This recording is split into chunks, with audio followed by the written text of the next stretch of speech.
recognize the ranking member for opening statement. I yield to the ranking member for an opening statement. I yield back. Good morning, Madam Chair. Thank you, Madam Chairman. Distinguished gentlelady from California, Mary Bono. Gentlelady is recognized. Chair now recognizes the lady from California is recognized. I'm pleased to introduce Congresswoman Mary Bono, former U.S. Representative for California's Inland Empire and Desert Region from 1998 to 2013. Mr. Speaker, I yield myself such time as I may consume. Gentlelady is recognized. Welcome to Sagely Speaking. I'm your host, Mary Bono, and I'm very glad you're here. If you would please subscribe to our podcast and leave a 5-star rating or give us a thumbs up, depending on your platform, or even share this podcast with your friends and family, it would absolutely make our day. Now, I'm going to turn right to our guest, Scott D. Payne. Scott is a retired special agent who served in law enforcement for 28 years. He began his law enforcement career at the Greenville County Sheriff's Office in Greenville, South Carolina, where he worked for 5 years as a uniformed patrol officer and a vice and narcotics investigator. Then he left and went to work for the Federal Bureau of Investigation, of course, we call it the FBI, in 1998, where he worked until his recent retirement in 2021. As an agent, Scott led investigations into drug trafficking organizations, special interest alien smuggling organizations, gangs, violent crime, criminal enterprises, public corruption, and domestic terrorism, sort of the garden spot of everything evil in the world that is happening. So this is Scott Payne. And before I really turn it over to Scott, I want to thank our mutual friend and your former colleague, Andy Chapman, for making this introduction. He did call me yesterday and give me some ideas on questions to ask you. I think there's a lot of sort of inter-office antics that he thought you might have fun discussing. But of course, he calls you affectionately SPB. Yes. Now, why don't we, SPB, that acronym could be a lot of things. What is SPB? I'm turning red. I can see my face turning red. It stands for Scott Payne, bitch. But but you walked in, from what Andy told me, you walked into the room and you had this sort of attitude about you that here I am, right? You're not calling me a bitch. This is what you said to your colleagues. Yeah, it originated with, of course, it's a spinoff of, Dave Chappelle doing Rick James. I'm Rick James, bitch. But in the Undercover program, my nickname was Big Country. Or throughout the Bureau, my nickname was Big Country. That's the longest nickname I've ever had. And I remember arriving at an undercover school, and my buddy is putting on the school. They have to send a report requesting you from your division. So it's got my name. But there was another friend of mine that came there, and they go, "Hey, where's Scott Payne?" And she was telling me the story, like, "Where's Scott Payne?" And they're like, "Who?" They're like, "Who?" And they're like, he's 6'4", he's a redneck, he's country, and they go, "Oh, Big Country?" And I went to him and I said, "You don't even know my name? How do you not know my name? You put it on the report." So when the time was right, I threw in and why? Because I'm Scott Payne, bitch, like that. And then it stuck. And when I got to Knoxville, I used to be more brash than I am these days. I'm kind of a big splash guy, a little loud and boisterous. How to make your introduction and have a term of endearment right off the bat with your fellow agents. Can we? Go ahead. So for some it rubs them the wrong way. So, but I'm who I am. Well, we've talked about that a little bit. I mean, we all rub people the wrong way in life, right? And maybe we'll get to that a little bit later. But what made you make the switch from local law enforcement to the FBI? You were sitting there one day and you said, "I've got a great idea, and let me run it by my wife and see how it goes." We weren't married yet. We were dating. I was a vice and narcotics investigator when we started dating, so she was kind of used to, the phone call. She was living in Nebraska at the time, or she might have been in Colorado, somewhere out there. And I'd get off work and call her because she was 2 hours behind on your guys' time. And this conversation would be like, "Hey, what'd you do tonight?" And I'm like, "Well, I bought some cocaine, picked up a couple of hookers," something like that. So that was early on. When I was a cop, I became a vice and narcotics investigator, and then my last 2 years at the sheriff's office, I was working vice and narcotics and street level buys, street level undercover, stuff like that. And I guess the big thing was I was looking at is, where are you going to be in 5 years? And unfortunately, it still happens today, 28 years later or 30 years later. Your departments are hurting for money. The county councils won't give them the money. They'll raise the starting pay. They'll give the county council a raise, but they don't give cops a raise. So essentially, you get to the point to where you could quit, get rehired with a 4-year degree, and make more money than you're making. So that's kind of what I was looking at. And I knew, I don't know why, but for some reason I wanted to go federal. I didn't remember that, but I found an old journal and it said in 5 years or 3 years, I'm going to be a federal agent. And I'm like, I don't even remember it, but I do remember this. I didn't know what I thought the only thing the FBI worked was bank robberies because that's the only time I ever saw it. I was thinking drugs and DEA. And I was sitting with a former sergeant of mine, and Sergeant Kellett, former Marine, looked like a bulldog, had the Fu Manchu, Popeye forearms.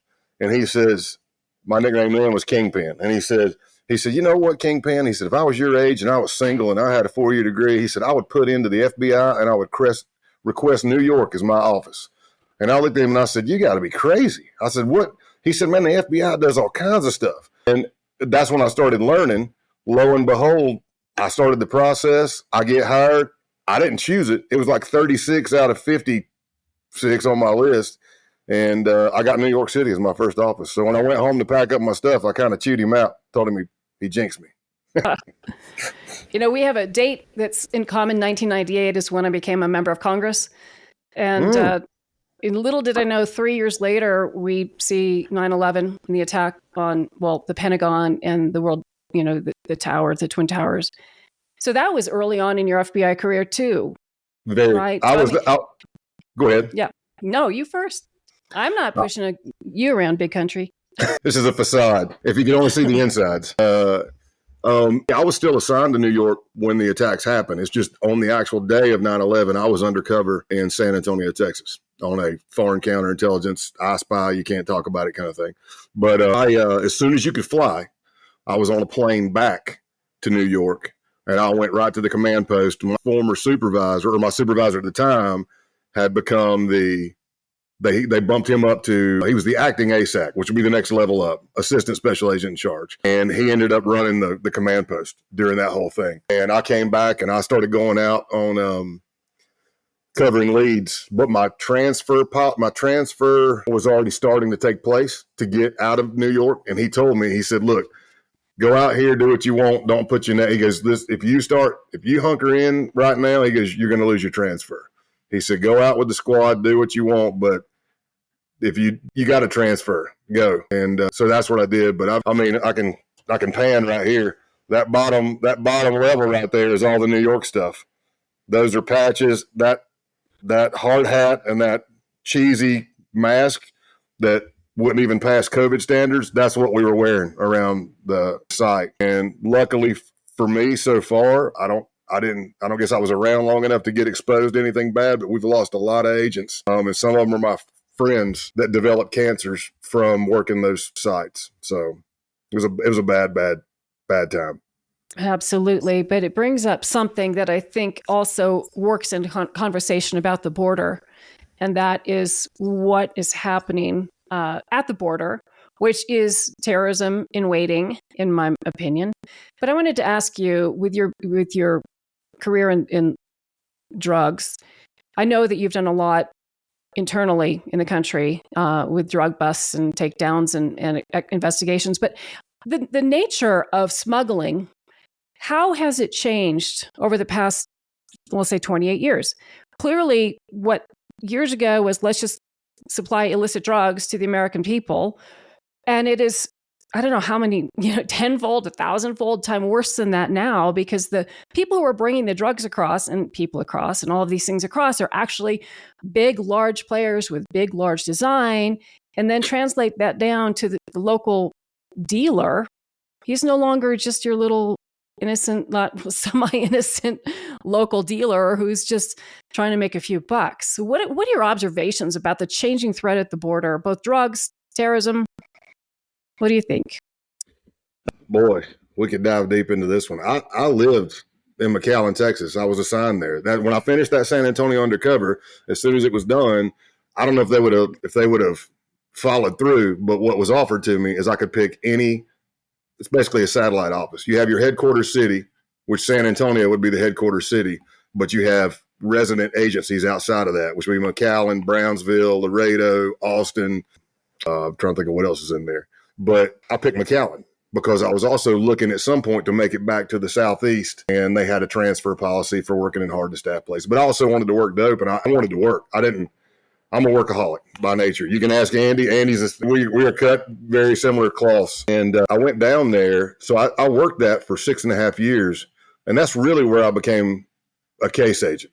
Because a new agent in New York City on a huge squad, pre 9/11, Colombian drug squad, you kind of get pigeonholed. It's like, hey, Scott was really good at deciphering the beepers or doing surveillance with the task force officers because I was single and I didn't care about working late.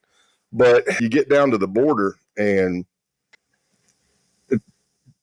I don't know, as far as things changing, the main thing I'll say is this.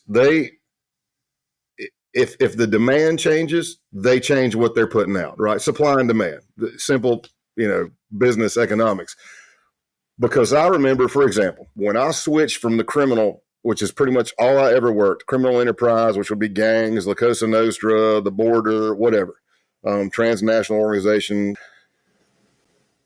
When I switched from drugs and all that stuff over to Joint Terrorism Task Force, I started working domestic terrorism. Well, I know that basically domestic terrorism is criminal charges, even though there's not a domestic terrorism charge.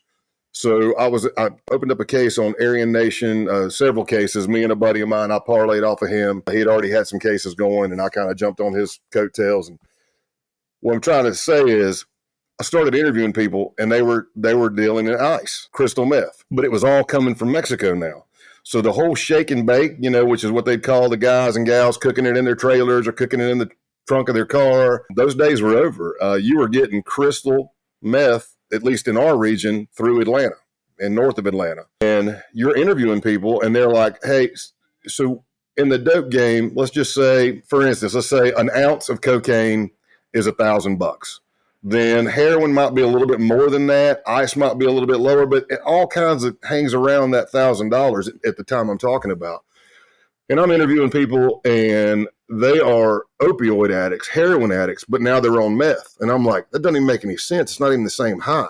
And they're like, yeah, but it's cheaper. And I'm like, well, how much are you paying for an ounce? And it's a traditional, if you're in the game, this is what you do. There's like a traditional type of interview you do. You're trying to find out how much dope they got, how often they got it, how much they paid for it, so you can build this historical investigation. I remember them telling me like they paid like, I don't know, $500, $400 for an ounce of ice. And I said, you're lying, because I didn't believe it. And then I started finding out they're not lying. It's that cheap. And Mexico's funneling it in. So when they see that there's a demand for something else and less for something else, they'll shift. I mean, we've done cases. I think Andy was with me on this one. I know it was on that squad, but we took off a load. I mean, it's basically a real address. It's a manufacturing facility in Mexico. And then Knox County takes off this load coming in. And the load it's full of weed, which wasn't as legal as it is now in a lot of places, or decriminalized at that point. And when we start working with our other federal partners and they end up taking off more loads, what that manufacturer did is they immediately changed the assembly line and started making different canisters. And then when the weed was out and the pills were coming in, that manufacturing place started packing pills in and hiding them. So as far as the border, that's just supply and demand in my experience. But what I'll tell you is this about, you asked me about an open border. The main violation I worked for most of my time in McAllen was special interest alien smuggling. When I got down there, I was working dope. And then the flavor of the month came in that, look, we're looking for undocumented aliens coming into the country illegally from threat countries like China, like the Middle East, Russia, stuff like that. So all I did is went to all my Border Patrol contacts and all my sources from McAllen all the way to pretty much Hebronville and Roma, Texas, and said, look, we're switching it. This is what we're looking for now. And that's what we started working. But I can tell you this. I remember one night, my buddy who ended up becoming an FBI agent, phenomenal guy. He should be getting close to retirement now too. He was a Border Patrol agent and he lived one block behind me. And we worked cases together. And we got a call that one of our load of undocumented aliens had been taken off near Hebronville. And they figured out that they were being smuggled by an organization we were investigating. So they call us, so we drive out, 2 a.m. And we get to the Hebronville checkpoint station, and we both look at each other, and we said, we never went through a checkpoint to get to the station. There's supposed to be a checkpoint. And when we walked in, we was like, hey, what happened to the checkpoint that was out on, I don't know, just pick a highway number, 281, something like that. And they were like, yeah, we're short-staffed. We had to shut that one down. It was literally, I'll give you 30 minutes, maybe an hour tops, that like ants at a picnic, that whole section of the cartel, the Rio Grande Valley, the Gulf cartel, they were like, hey, Highway 281's open. And it's, so imagine that in 30 minutes to an hour to, we don't have anybody working the checkpoints at all. And then it becomes, oh, we're working 2 shifts, but there's no third shift. I've covered it. I've had sources doing it. I guarantee you there's groups of people sitting in the brush watching with the coyote, who's the walker, and watching, and they're going, okay, here's the last, okay, he's locking up. All right, it's midnight. Okay, car's pulling off. All right, everybody go. So my personal opinion, based on what I've worked for all those years down there and since, we don't have any idea what's in here right now. Yeah. We don't. That's obvious and very, very scary. But you mentioned your work directly with a local Border Patrol agent. After 9/11, one of the big clamors in law enforcement and the Congress among the people was, why weren't they working together? Why were there no conversations? Why is everybody so siloed? And then, of course, we stood up the Director of National Intelligence. We stood up Department of Homeland Security. We did all these things to try to break down the silos and share communications and intelligence and all of that. Have we been successful at that at all? That's a no for people who are listening and not watching this. And he's shaking his head no. Who was I having a conversation with recently? But I said, it's almost like we've come full circle. Oh, I know. I was a Eradicate Hate Global Summit. So it's this big anti-hate group. And I'm talking to them and I'm like, it's almost like we've come full circle because so many local law enforcement agencies have lost faith in the FBI. They don't want to share their stuff with the FBI. Some cops are afraid the FBI will open a case on them. And it goes back to I'm going to tell on my age here, but it's the Daffy Duck in the Bugs Bunny cartoon when he's got all the money and he's going, it's mine, mine, mine, mine. And he's pushing, that it's almost like it's a human nature thing. I can tell you that Andy and myself, the way I always worked, and it always helped when I worked with DEA and other places. And I would say, look, I get it. You work dope and the FBI is working in your backyard and we're doing cases just like I'm not going to get into a competition. What I would always do, and this doesn't solve the problem because it goes down to being subjective and actually being what that agent does and how they work. But if we have something called a deconfliction system when this comes to dope. So Mary, say you're working something. So you have an analyst put in deconfliction that you're looking at my house, right? So I'm running something. And I get a source and they say, hey, I can buy dope out of this house. Well, we run that address through deconfliction and it pops that you've got something going on. The problem is a lot of people enter stuff and they don't have anything going on. Alien smuggling, that same organization I was talking about, the nickname for the lady was Doña Terry. So Doña Terry's alien smuggling organization, one popped for ICE. So I called them and they go, yeah, we've been working here for 2 years. And I go, really? Well, tell me how. It was one person they popped 2 years prior. They did one interview, and that person said the lady's name was Doña Terry. Nothing else done. And I told them, I said, well, we're ahead of you. Sorry, we're out. So you see that. But what I would do is I would be like, hey, what do you got? And I'd get this resistance on the phone. I go, you know what? Let me change the way I said that. Here's what I have. I've got a source. We made several phone calls. We've talked, but we haven't bought any dope. They go, well, we've made a couple of buys. We got a poll cam up. Cool. It's yours. Matter of fact, let me send you all my reports to help your affidavit and fatten it up, and we'll move on to something else. Or if we're both in there together, we can work together. That was the Aryan Nation case, was DEA out of Johnson City and us. But a lot of times it's just not sharing. And you're exactly right. That was one of the biggest things post 9/11. Nobody's sharing anything. So I don't know. I've only been out of the game, less than 3 years. And I'm still kind of in it because I go put on trainings and I talk to other people that are still working. But yeah, it's I'll tell you something else that doesn't affect people like me and Andy who were workers on the ground level, and we stayed there for our whole career because we love to work. But from the top, from the big machine headquarters, not just for us, DEA, everybody, it's stats. You got to have these stats because that's how you get your funding. And every year they're like, we don't have any money. We don't have any money. And then come September, every year they go, holy crap, we got a bunch of money. We got to spend it because if we don't spend it, we're not going to get the same amount of money next year. Happens every year. but those stats and stuff drive divisions. You know what I'm saying? It's just like, if somebody's like, I need to get stats for myself. Yeah. Right.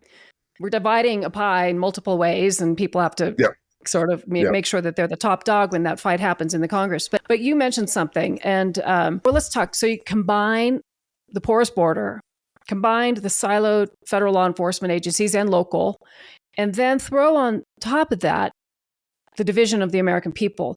Now, I was at Fort Irwin National Training Center, shortly after 9/11, and I was talking to the commanding general about a number of things, and he's talking about, we're talking about, Iraq and when Hussein was still alive, and that the center of gravity in these dictatorships is, of course, the dictator.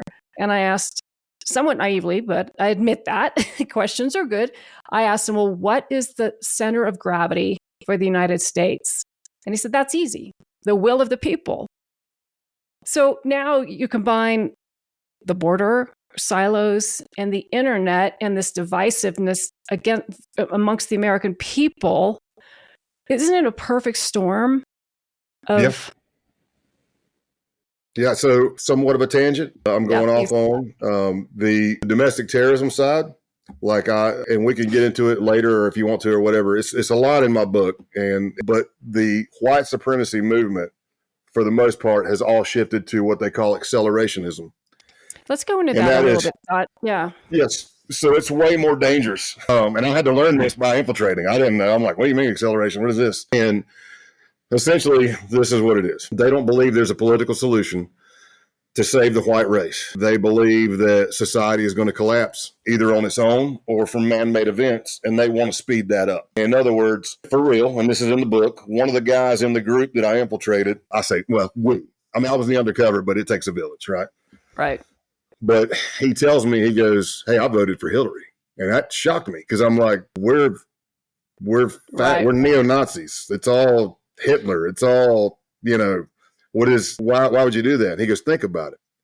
He said, if she gets into office, he goes, generally when a Democrat is in office, and I'm not trying to preach to anybody left or right, I think the world needs to come closer to the middle, but he said, they don't take care of law enforcement, generally speaking. Military starts getting cut back. They're going to do these things. There's going to be crime in the streets. This is going to rise, and then when towns get burnt down, we're going to sit up on the hill and we're going to laugh. And we're going to say, yeah, keep killing each other, keep burning everything down. And then their idea is they're going to come in with their weapons and training and take over and create an ethno-state. Whether that be, in the group I was in, we were looking at property in the Appalachian Mountains for one section of an ethno-state, Upper Peninsula of Michigan, Pacific Northwest, property was already being purchased. And so when you see in the previous years, the chaos in America, and the total divide, and the antagonist, poking in your face, and you can't disagree with anybody, and all this stuff. And again, towns being burnt down and cops being defunded. Not only are your accelerationists sitting up there laughing, or people with that persuasion, and it doesn't have to be a white supremacy thing. It could be a black separatist thing. It could be radical Islam thing. Same thing. But our adversaries like China and Russia, they're looking and laughing too. It's absolutely a tactic of theirs. Absolutely. It's strategic. It's planned. It's fanned. And the American people are falling for it. And it's a very scary time, I believe, and hopefully cooler heads will prevail. But Scott, what makes you so unique when I look at you? And for the listeners who are just listening on their platform, he's a badass. You can see it, but I know deep down underneath all that badass armor, he's a really softy and a nice guy. But let's get to the badass side. How many undercover FBI agents are there in serving, or when you served? Is it thousands? Is it hundreds? And no, it's not going to be thousands. Okay. This is generally what we say, at least during the time I was in it. Again, I was an undercover at a state and local level. Sorry, I just got something to distract the crap out of me. So tell me the question again. How many undercover FBI agents? Okay, thank you. Approximately, obviously. My point is, how rare are you with your experience level within the FBI? Are there a dozen agents with your sort of your background and your career, or how rare? Just tell me you're rare. I'm leading the way. I got you. And I'm sorry for getting. I mean, it's the age and the ADD and everything else. Squirrel got me there. Scott, I'm surprised I remembered the question myself. So you got me there. I've only had one cup of coffee so far. So this is, first of all, boy, you're going to make a lot of people hate me because I'm sitting here saying I'm not a badass. I'll say what I said to you earlier because I don't think it was on this podcast. I have mentors, I have peers, and I have people that I have mentored in the undercover program, in the tactical world of the FBI, whatever. There are guys and girls out there that have done way more than me, and they deserve more credit than I'm getting. And they're probably going to, I hope they don't, but there's going to be people that definitely have gone through more harrowing things than me and probably will, as long as we keep working this stuff, right? But to answer your question, I'll say this. Roughly, there's 11,000 agents in the FBI. Let's just say 600 of them are certified undercovers. There was a point in time where we were running 4 undercover schools a year, and that got cut back because we were kind of picking the best of the worst almost. There's only 20 slots in the school. It is a very, very intensive selection process before you even get a slot in the class. And then you get there, and it's 2 weeks, no days off, very huge. I'm not going to give anything away that nobody doesn't know, but we're huge on sleep deprivation. Yeah. Because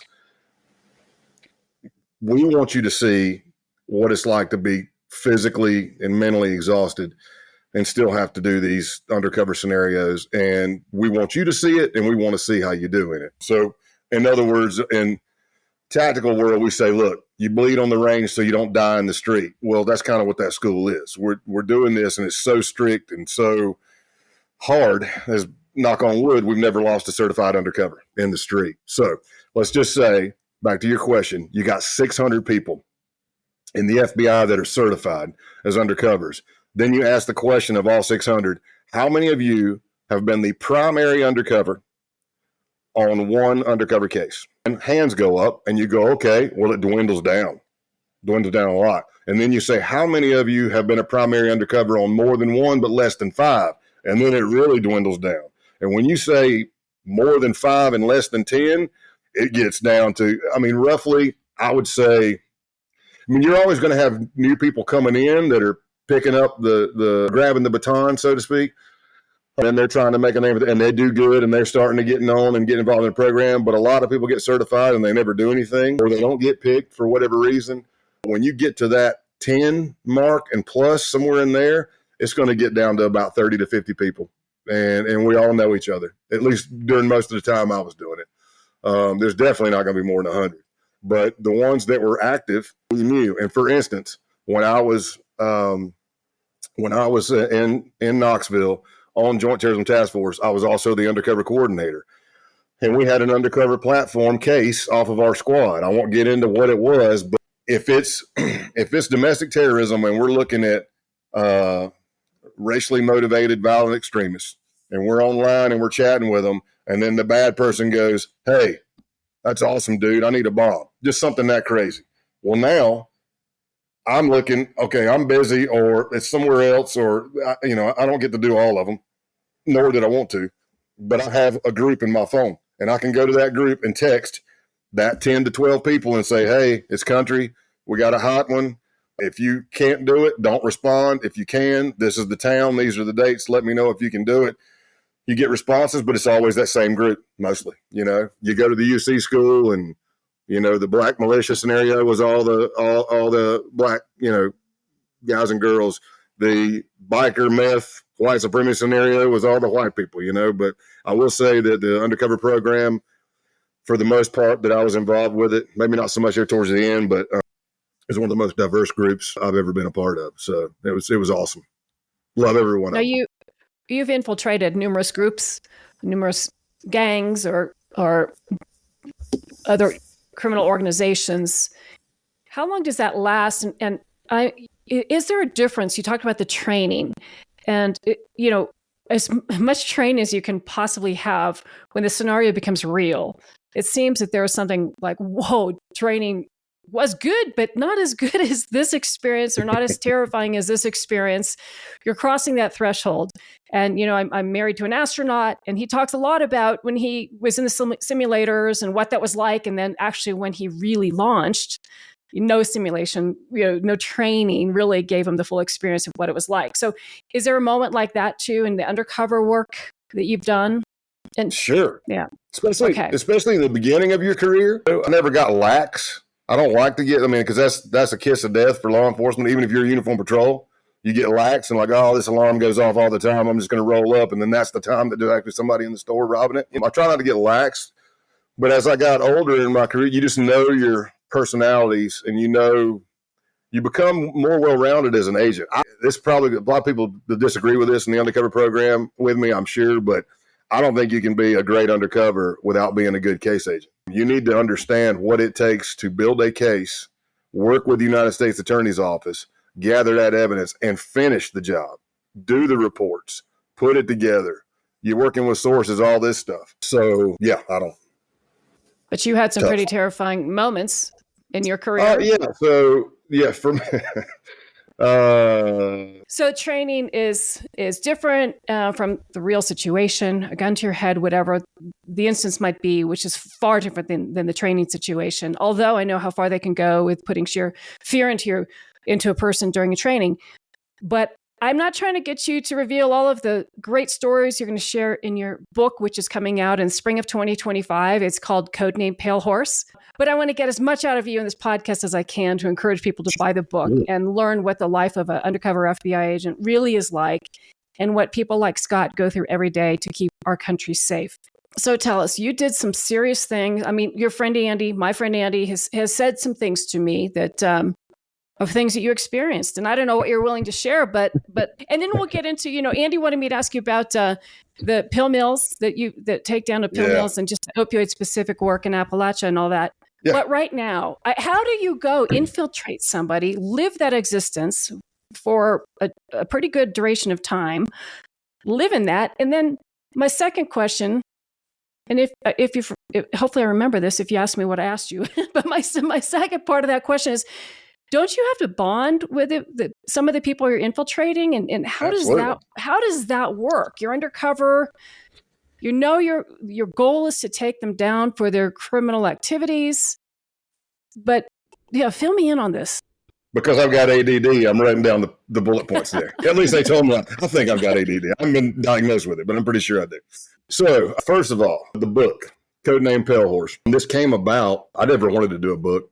I never wanted to do a Rolling Stones article. I just, I have friends in the industry and I tell stories. I travel the country teaching. So the book, what it does is the literary agent's unbelievable. They'd already done some other FBI undercover retired guys.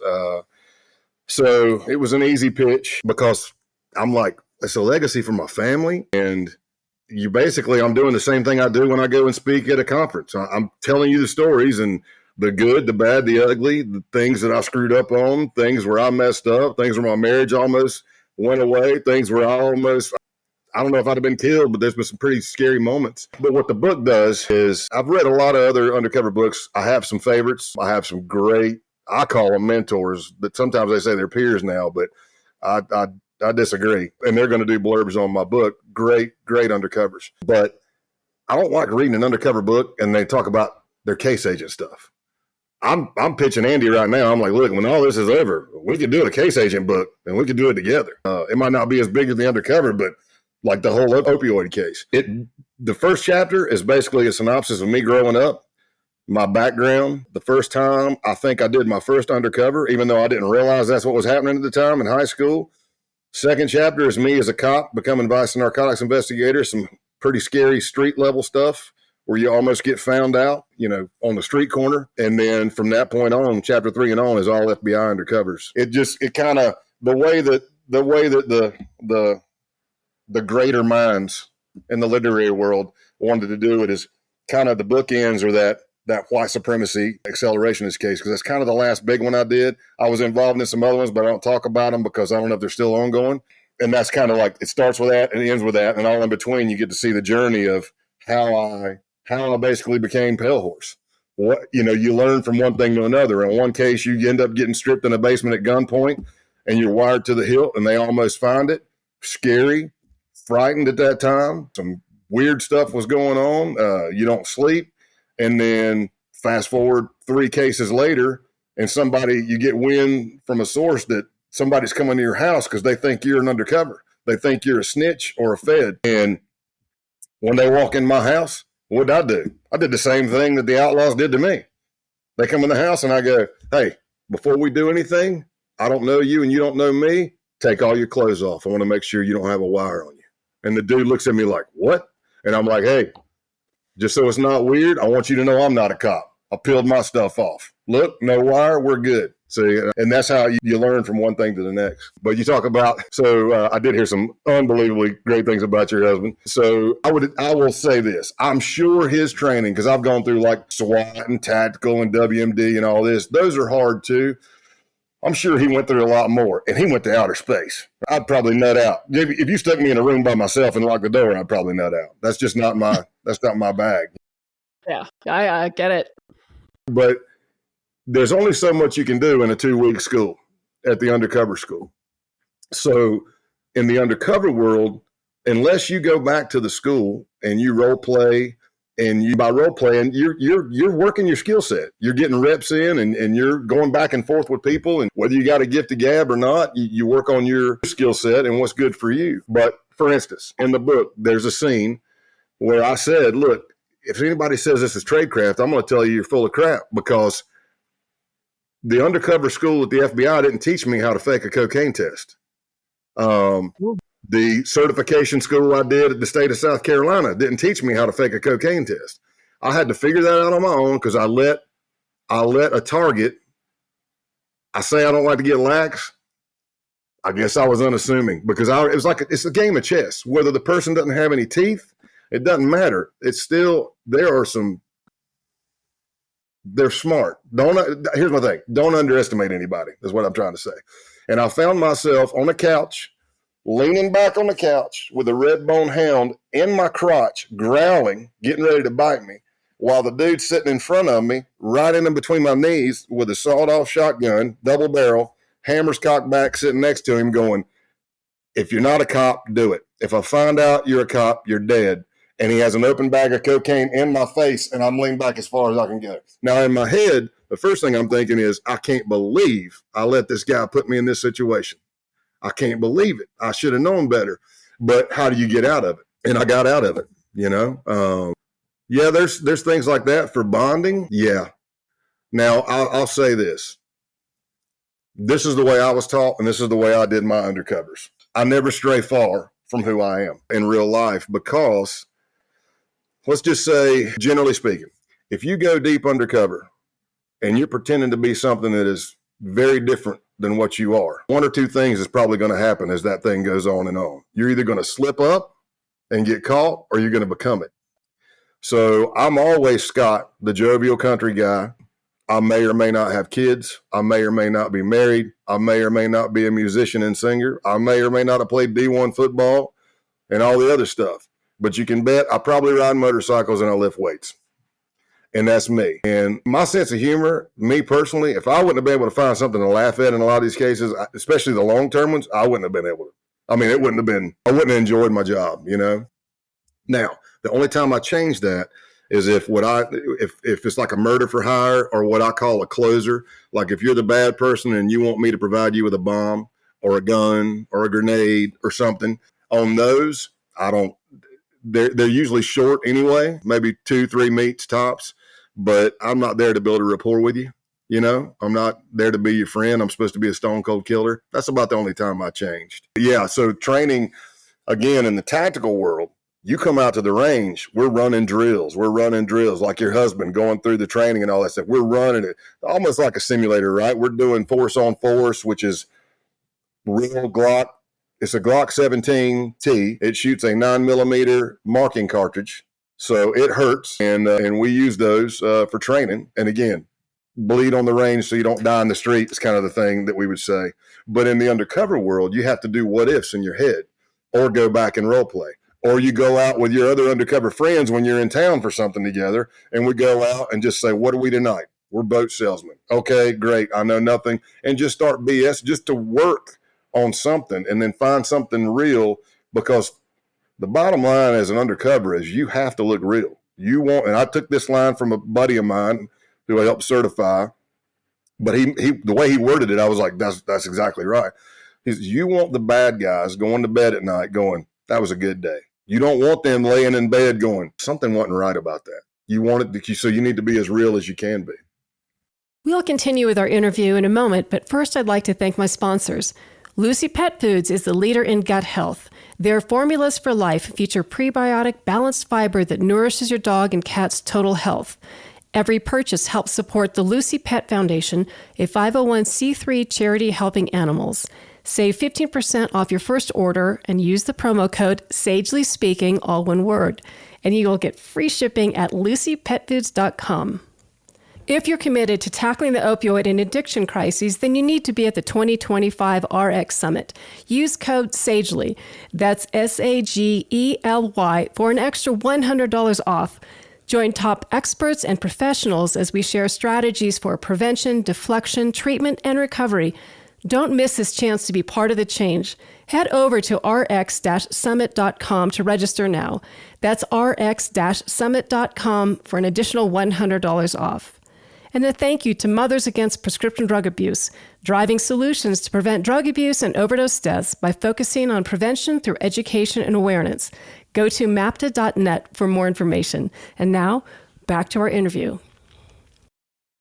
Scott, how about having to get close to somebody and you actually like them? I would assume there are times you kind of like somebody that you're working. Absolutely. One in particular, and it's in the book, and I've taught this since about 2008. There was a guy on the outlaw case. His name was Scott as well. It was absolutely scary how much me and that guy had in common. I mean, it was like best buddies. Like we'd known each other forever. Like I could complete his sentences, he could complete mine, you know? And I knew that if we got in a fight, he had my back and vice versa, you know? And yeah, there's those bonds. And there's times where you're sitting, even though you've done the training and you teach it and you know, it's like, that's not your friend. You know, they like Scott Calloway. They don't like Scott Payne. They don't know you're an FBI agent. But you still, I mean, if you're human, you know, and you're in there, that was a 2-year case. And I was traveling all over the place about every 2 to 3 weeks. And there I am holding his youngest daughter in my lap. And she's about the same age as my youngest daughter at home. And I'm not at home. And you start like, man, this guy's not, he's not that bad of a guy. I mean, he likes to fight. I like to fight. He likes to drink. I like to drink. He likes motorcycles and tattoos. So do I. You know, we get along great. But then you look over and you see on the refrigerator, instead of a sticker that says, what would Jesus do? It says, what would Satan do? And then I'm like, all right, I'm back. Yeah, a stark reminder there. Yeah, but, you know, and there was another guy in a case, and this is when I really started finding out about the pill stuff. It was here in Tennessee. I hadn't lived here that long, so I had very little exposure. Opportunity came up to go into an undercover case, and it was a rural county, a couple of counties away, and I thought, well, man, nobody knows me. I mean, it's not the smartest thing to do, especially it's not like you're in Miami or New York City where there's so many people. You're in Knoxville. You know, but I had done the undercovers where I was all the way across the United States. And there's a lot of negatives to that. So that's where I started finding out about the pill stuff. But this guy in particular, he was my main friend. And even after the case was over and we'd arrested him, he'd call my undercover phone and be like, hey, Scott, it's your boy Mike. You know, I love you, brother. I know you're just doing your job. And I'm like, I love you too, man. You know, and then I retired June of 2021. So probably within that year to year and a half before I retired, a buddy of mine, same buddy I talked about earlier who had the domestic terrorism case, name's Mike as well. He said, man, is this the guy? And he sent me an obituary, and it was where the target, he had passed away. And, you know, I think I got it while I was driving down the road. And I mean, that case was over in around 2010, 2011, but it's probably 10 years, you know, but you see the picture and you remember that year and a half and the bonds, and, you know, I'm human. Just, it was a very somber moment. You know, I felt bad, you know, and in full transparency, had I known, I probably might have tried to swing by to pay my respects. Might have been a lot of people that wanted to kick my ass. And I'd be like, hey, it's me. But it was a somber moment, man. I felt sad. So yeah, you get bonds. Yeah. Well, let's talk about that opioid case, though, in Tennessee.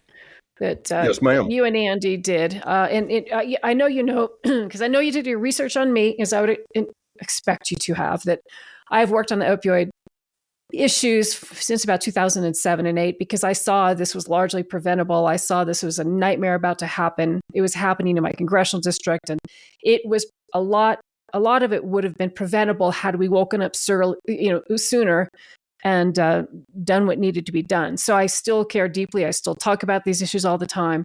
But I know you had a huge case that was very successful. What did you and Andy do? Well, I'll start it with this. I'll parlay off of that undercover case.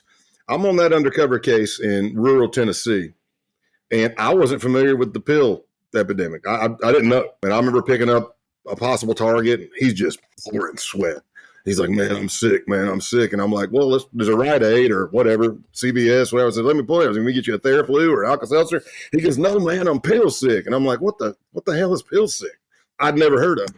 Well, then I started finding out that, and I don't know if you found this in your dealings with it, but basically you have a sponsor, and that sponsor will sponsor, let's say he recruits 10 people. And those 10 people hop in a car. That sponsor will pay for the gas and the trip there. That sponsor will pay for the fee at the doctor's office, which was always cash, by the way.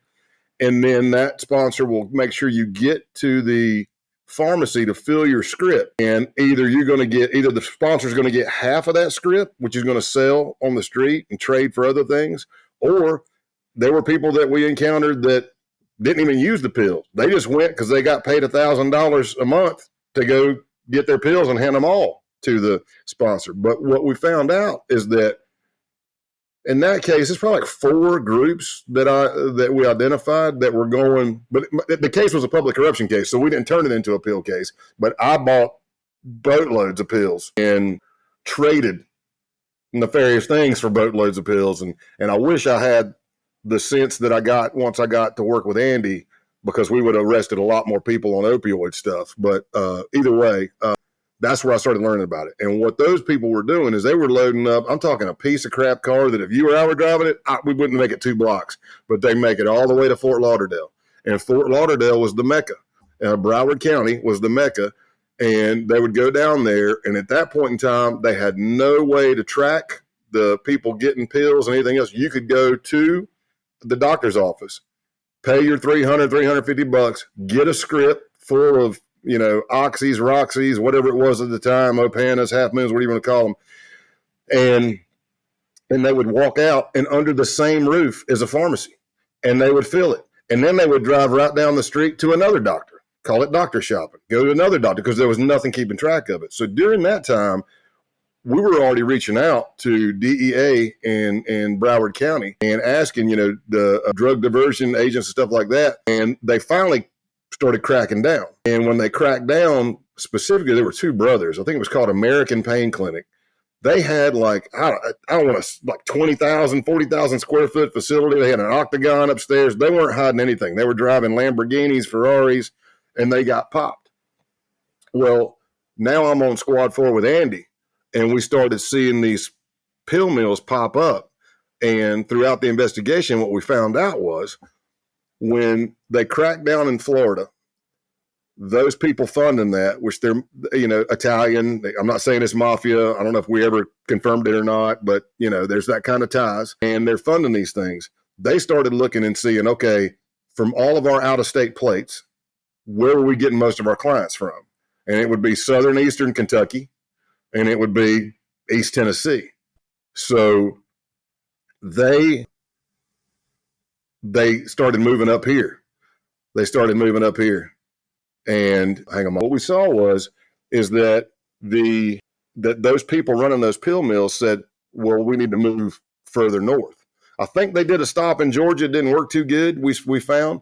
But then they landed in Knoxville area. And at one point, I think they had 4 different pill mills, pain clinics. And Andy, he's a humble guy, and he don't like to get on and talk like this, but you've tossed something back with him and sat at dinner tables. He can talk. He's brilliant as a case agent. And he was running HIDA, the task force at the time, and I was a partner in crime, and it was just it was a really good team. You you do a long case with lots of hours and stuff, it's going to be, you might start bumping some heads and stuff. It's just like brothers hanging out too long. But anywho, we did it. That was all before the days of the fentanyl in the illicit supply. Correct. Too, right? So, we talk about supply and demand. The cartels have increased, of course, the demand by putting very cheap fentanyl into the system. And their new customers are going to be our kids, our teenagers, and even our... And China. China's pumping it in. Oh, yeah. No, it's a real bad deal. By the way, you got, again, I described Scott to you all, but our mutual friend Andy is the complete opposite of Scott. Andy could walk into a church choir and fit right in perfectly. Is clean shaven, looks, he's completely different. So I can understand also how diverse you all are in your I don't know if you're in your ranks, I suppose. Yeah, no, it was really good. And what the team did is we went up on wiretaps on the pill mills themselves. So you get to hear, hey, here's this sponsor calling in. Hey, I got 2 new people. Oh, really? Okay. And then the dirty people working in the clinic are like, okay, what's their name? I need their name, date of birth, and social security number. That's good for us, right? So you get that. And now we're identifying more and more people. And I ran a lot of sources on it. I ran an undercover op. I wasn't the undercover. I ran it, or administered it and had other undercovers come in. And I want to say about 1.5 years, but crazy things. But when we took that case down, I think we broke the system here. And I told Andy, I said, I've been in the New York office. I have worked as an undercover or traveling in Miami and other big offices. San Antonio is a big office. I said, it's not bragging. It's just, I've never seen 102 indictments on the first round for a drug conspiracy. And with the team we had and the drive and the intestinal fortitude, if you will, and the experience, man, we did very good on that case. And it made a big, big impact. They cut us off at 35 arrests a day because the court system couldn't handle it. Wow. And then all your defense attorneys, your public defenders, they ran out in Knoxville. So now they're grabbing public defenders in Chattanooga, in Johnson City, and they're doing all this stuff. And you're like, man, we were still going and going. And then there was another round after that. And then I left the squad, and I think Andy transferred. The case stayed on. We did that big drug part, but they continued on, and then they finally went after the pharmaceutical companies because they were doing all kinds of stuff like that. They were faking P-tests and stuff like that, and they'd say, like, you would look it up, and every urinary test said, failed sample or dropped the sample, and something like that. And but they ended up changing legislation and cracking down on pills, which now has your opioid addicts going back to the street because they can't go to the dirty doctor and get them because everybody's cracked down, which also sucks for people who are really in pain, like my dad. Yes. It's hard to go to it's hard to find a decent pain clinic that can give you those meds. But so then you get the fentanyl coming in because you go back to your heroin kind of users, the opioid kind of downer, every now and then, like Andy was working the case. It wasn't me. He just told me the story, but I've seen it as well. Like you wake up one morning on the news, there's 14 dead teenagers all throughout your living area. And they were like, oh, it was bad heroin. Actually, it was very good heroin. It was too pure. And they all got heroin in, and they all did that same batch, and they all OD'd. So now you got fentanyl, and then you get the Narcan. So you get people who are being Narcan and brought back to life 5 times in 1 week, some 3 times in 1 day. It's a mess. And then recently, one of the agents I was talking to told me that China is now putting fentanyl into the United States that Narcan won't work on. So, and fentanyl, for people that don't know, it's bad. Like if you touch it, that's something that, like if you're a cop and you touch it, it will seep through your skin. And next thing you know, a person's dropping flat. So. Well, we've come a long way, but we have a very long way to go. And the bad guys are definitely a step ahead of us. And every one of these things we've talked about, drug trafficking, special interest alien trafficking, terrorism, but it's people like you who, to steal lines from Jon Snow, people like you who stand on the wall and have the watch and all of that. But you are just such a fascinating person, and I cannot wait till your book comes out. But before I lose you here, I just want to talk to you about one thing, and just briefly in a minute or so. You talk a lot about love, not hate. I wouldn't expect that out of somebody who looks like you. No offense meant. It's like this guy who's all tatted up with his sleeves, and he's big, and he's big country, and he's going to talk to people about preaching love and not hate. And I think this is so important, because we need to understand this is a part of what's happening in America right now. We cannot even talk to one another any longer if we disagree. Yeah. So I've said this at a large conference. And I said, look, I'm going to blow your mind. I hope you're sitting down. It's okay for you to like something I don't. And it's okay for me to like something you don't. We can still get along. That doesn't mean we have to hate. I'm like, do you like to eat? And they're like, yeah. Well, me too. That's one bond. All right, let's start there. For me, not trying to preach, but the way I believe is it's very simple. If you break everything down to good versus evil. Is it evil or is it good? And have I hated? Heck yeah. Can I hate? Yeah. But I'll tell you this, hate is not very rewarding, and it takes a boatload of energy, whereas spreading love, it's almost instantly gratifying, and you're doing great things. You're paying it forward. So yeah, it's weird, because I had to dive in deep writing the book, and they're like, what do you want to say with this book? And I'm like, I don't know. I'm just telling stories. I don't know. And then the more I started looking at it, I'm like, man, we have got to be able to sit down. And then my literary agents pointed out to me that I refuse to dehumanize people. So like, say you're writing with a co-writer and they write like, and these jackwagons or these stupid idiots, and I'm like, well, no. I'm like, that's still somebody's kid. Yeah, they believe stupid stuff, and then we arrested them and they were planning to do some nefarious things, but I don't need to call them a stupid idiot, So yeah, that's where I'm at. Well, it's admirable for sure. I'll tell people this, I grew up in the South. So that's in the book too. When I first started actually noticing racism, I was a white guy. But seeing it happen to friends and stuff. And, I tell people, I go, I kind of say it jokingly, but I said, if you took a white supremacist and you stuck them on an island that is so small, they can see the other side.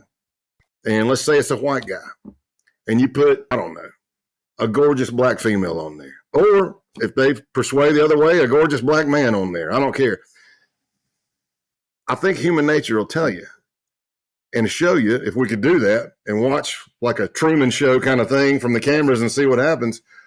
They may fight in the beginning, but the longer you sit there, the more you're going to look over there and you're going to be like, they're not that bad. I've seen it all through my life. I've seen it with my grandparents who used racial slurs not because they hated. That's just what they grew up and that's what they taught. And they loved their neighbor who was a black guy, but the hate's just we got to do something. And for me, it's sitting down at a table and talking. I'll go on calls with people that are way far left of where I live my life. Not saying I'm far right. I'm not. And I am liberal in a lot of thoughts. But by the time we get off the call, I've got a friend. The guy that did the Rolling Stones article, you want to talk about opposites. And then since our article, he's done like Border Patrol, DEA, all kinds of stuff. I joke with him. I told him I converted him. Well, it's true. And it's beyond, it is political leanings. It's so much now. And it is fomented and spurred on by whether it's, talk radio, whether it's certain television networks or whether it's the internet or social media, whatever it is, it's only made worse. But Scott, I hope you'll come back on in the future when the book is out. Sure. After we get to read the full stories with all of their details. And you are a known storyteller. You are known for being a great storyteller. So I look forward to the book, and hopefully you'll come back on so we can go a little bit deeper. But thank you very much for being here as a part of. I could tell some funny stories. I didn't get to tell all the funny ones, but yeah. Well, tell me one. See, I got one out of you. I know it's in the book too.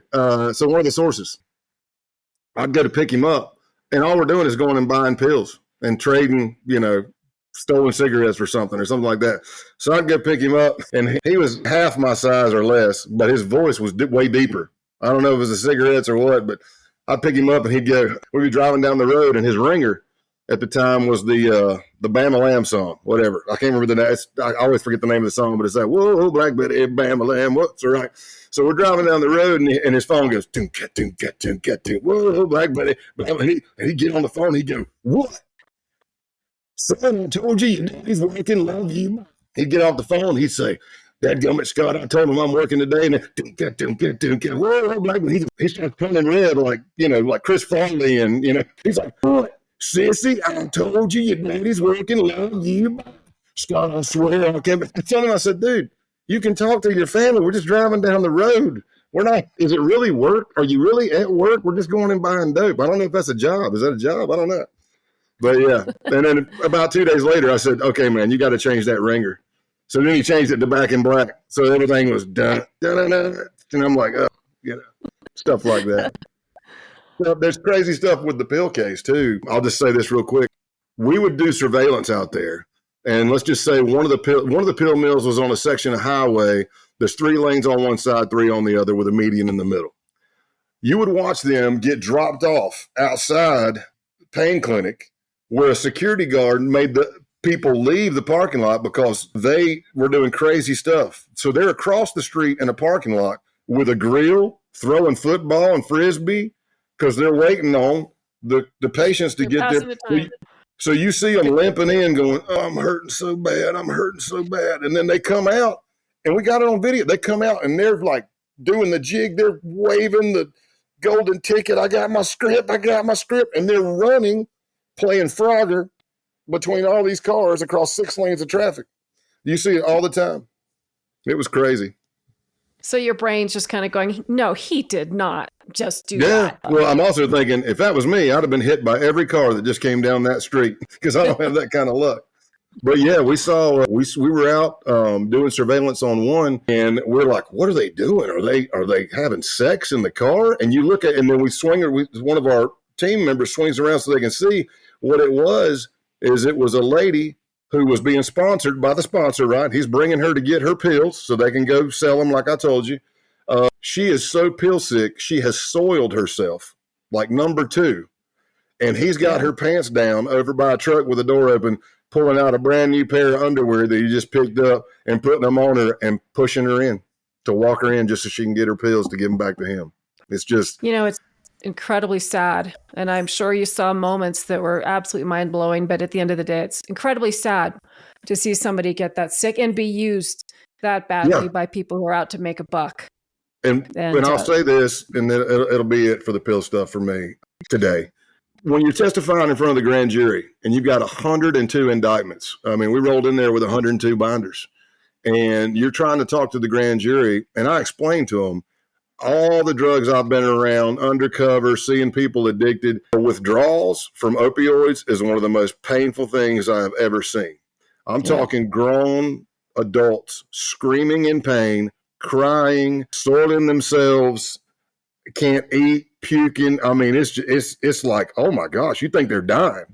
Well, as I'm giving that testimony at the grand jury, one of the ladies said, hey, I used to work at NICU at University of Tennessee Children's Hospital. And she said, when these babies are born already addicted because their mother was an addict, she said before the muscles are even strong enough for that baby to lift its head up, those babies are in so much pain that they're lifting their head up. And that was just devastating to hear that. It was just like, oh my goodness. So it's not good. It's not good. And we need to do something. And I mean, are you ever going to win the war on drugs? I mean, from a guy who worked it forever? No, not really. But you can make it harder to get them across, and you can clean up your county for a little while. And I mean, you would have to do some pretty drastic things to shut it all down. I think it would be Pollyannish to think that we could. But, my focus and my belief is that we ought to be able to save a lot of our kids. Absolutely. Either they're exposed to fentanyl accidentally, or they take one pill that's laced with fentanyl, or they do become addicted to any drug. And again, this is people who are younger than 21. And I never think that we can in its entirety. And I've been around it my whole life. But I think we've made a lot of stupid mistakes on the public policy level. And I think we turned a blind eye to a lot. And I do think, to your point with your father, people who are in legitimate pain need to be able to have their pain medication, but we need to do a lot more. And I do believe we are. We have buprenorphine, we have step-down drugs, we have lifetime maintenance of buprenorphine if you need it, the expansion of methadone. We'll see how that goes into the. You don't have to go every single day to a clinic and be stigmatized because you're standing in line for a clinic. So we're making a lot of advancements like that in public policy. So I think the perfect thing is where people like you meet people, in the policy space and really come up with good solutions that really work. And again, I recognize at the end of the day, there is human suffering and there truly are victims in all of this. But Scott, I want to have you back on and I want to go through more and more of the stories. But right now, I think I want to just thank you so much for joining me on Sagely Speaking and just promise me you'll be back. Oh, definitely. And we'll try to get Andy on. That would be fun. We'll try to get Andy on next time. Okay, he's kind of shy, but I didn't ask you the question is, are you ever going to run for office? Because I think you should. I know you liked me until now. I did get approached to run for sheriff a while back, and I was like, me and my jovial self, I'm like, absolutely not. I said, that's not me. I'm like, I'm not a politician. And they're like, that's why you'd be perfect. And you were a cop, you were FBI, and blah, blah, blah. And I started rubbing my goatee, and I'm going, Sheriff Payne.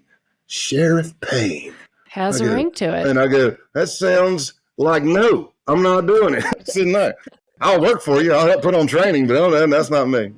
No, I don't see that happening, but never say never, right? Never say never, and I do hope that you consider it.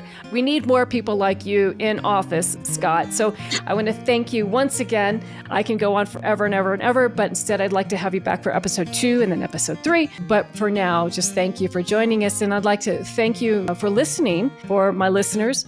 So until we talk again, stay positive and keep exploring, and we will catch you on the next episode. Take care.